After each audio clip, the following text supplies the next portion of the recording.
daawadayaal kusoo dhawaada calansida media fadlan haddii aan ugu cusubtahay subscribe saar kumbeelka furtaa wararkii ugu dambeeyay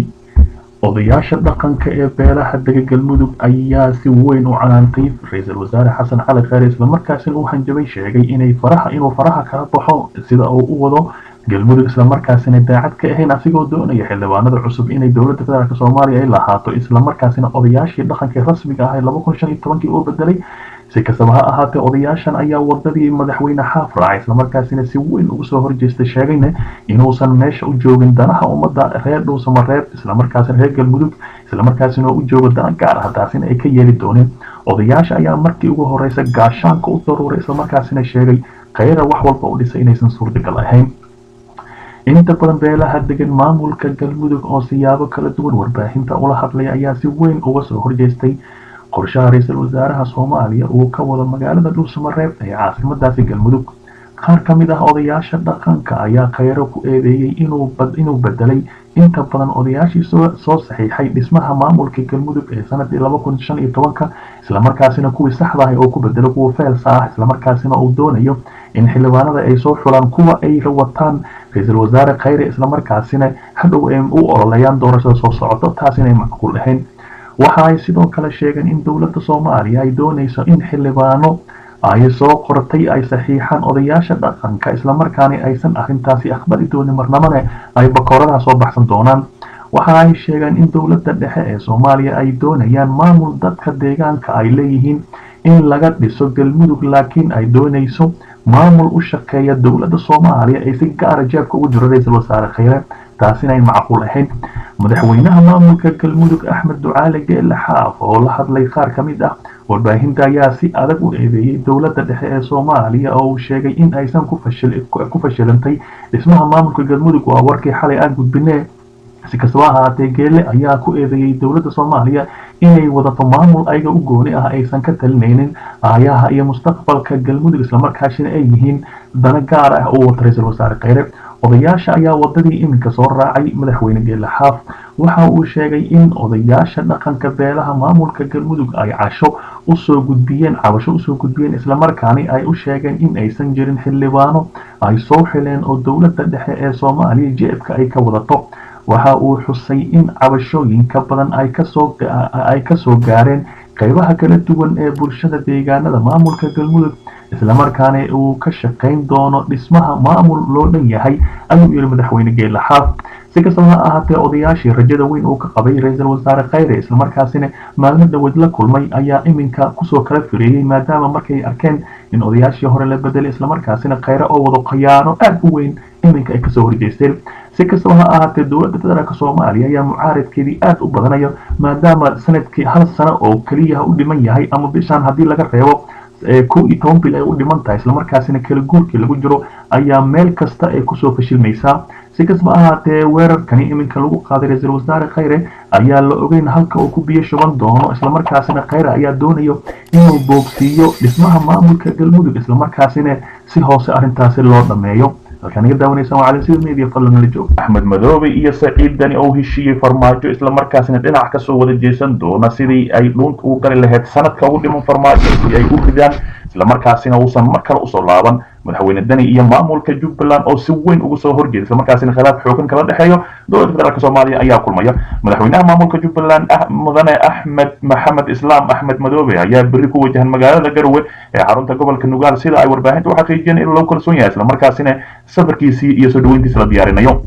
wararka ayaa sheegaya in Axmed Madoobe kulan gaar ah oo la qaadan doono madaxweynaha Puntland mudane Saciid Cabdullaahi Dani oo isla markaasina ka soo horjeedo dhaqaaqa madaxweyne farmaajo isla markaasina si xurguf xoogan ay kala dhaxayso maamulkaasi isla markaasina ay doonayaan sidii aysan mar kale ugu soo laaban madaxweyne farmaajo iyo nabad iyo nolol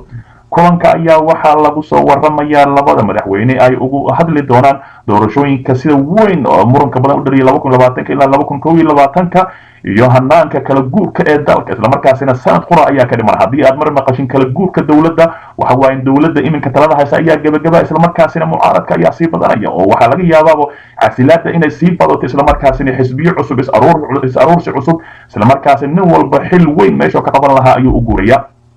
sidoo kale waxaa kulanka gaarka ah la filayaa in lagu soo qaadi doono xiriirka dowladda federaalk Soomaaliya iyo dowlad goboleedyada gaar ahaan midka Puntland iyo Jubbaland oo isla markaasi muddooyinka ugu dambeysay cid isku shareeray si kastaba ahaatee xataa madaxweynayaasha aysan islaamin taasi oo cunaqabateyn xataa ay sii dheer tahay taasi ayaa la doonayaa in sidii ay jilbaha dhulka ugu dhufan lahaayeen madaxweyne Farmaajo iyo Ra'iisul Wasaare Khayre ay halkaas ku tashanayaan tan iyo markii dib loo doortay Axmed Madoobe ayaa dani noqday madaxweynaha kaliya ee sida dhow u garab istaagay marka loo fiiriyo maamulada kale ee dalka jira si kastaba ha ahaatee dani ayaa waxa uu yiri Farmaajo waa inaad aqoonsataa Jubbaland haddii kalena xiriirka ayaa ku goynaya sida ay xiriirka isugu goyn isla markaasina madaxweyne dani ayaa garab istaagay Axmed Madoobe isla markaasina si weyn u taageersan Puntland iyo Jubbaland ayaa sidoo kale ka hor yimid qorshaha ay dowladda dhexe ay ku jahaynayso maamulada ee ka jira dalka isla markaasina taas oo si xumeynaysiisay xiriirka kala dhaxeeya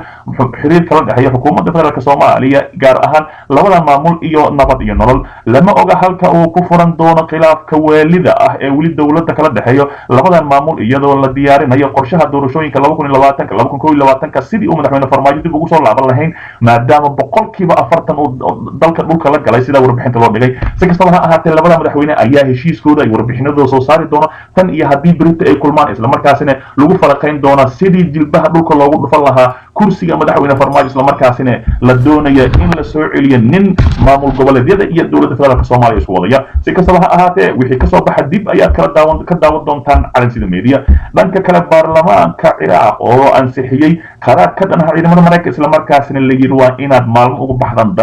dalka gudihiisa baarlamaanka Ciraaq ayaa ansixiyay qaraar ku baaqaya in ciidamada ajaanibka ah ee ku jira kuwa Mareykanka ay ka baxaan dalkaasi Ciraaq isla markaasina qaraar laga soo saaray talaabadani ayaa ku soo aadaysa xilli ay sii xoogaysanayso xiisada ka dhalatay dilkii uu Mareykanka toddobaadkii hore gudaha Ciraaq ugu geystay taliyihii ciidamada Qudus ee ilaalada kacaanka Iran ee General Qasim Soleimani xildhibaanada baarlamaanka Ciraaq ayaa sidoo kale isku raacay in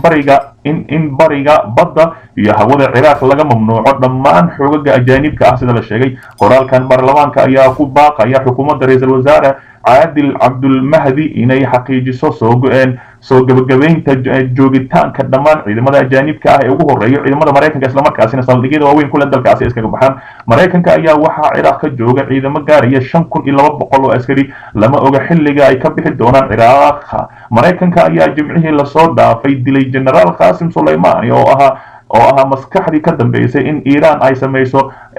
in Iran isku samayso ballaaran ku yeelato dalka Ciraaq Suuriya iyo Lubnaan iyadoo Iran ay sheegtay in ay argudan doonto Mareykanka dilkaasi ay u geysteen Soleiman oo lagu sheegay inuu ahaa qofka labaad ee ugu saameynta badan dalkaasi Iran isla markaasina meel weyn ugu taalay si kastaba ha ahaatee Iran ayaa la ogeyn qaabka u aarsan doonto maadaama la yiri xaaladoodu waa halis haddii aan qodobkaasi xagga u gudubno isla markaasina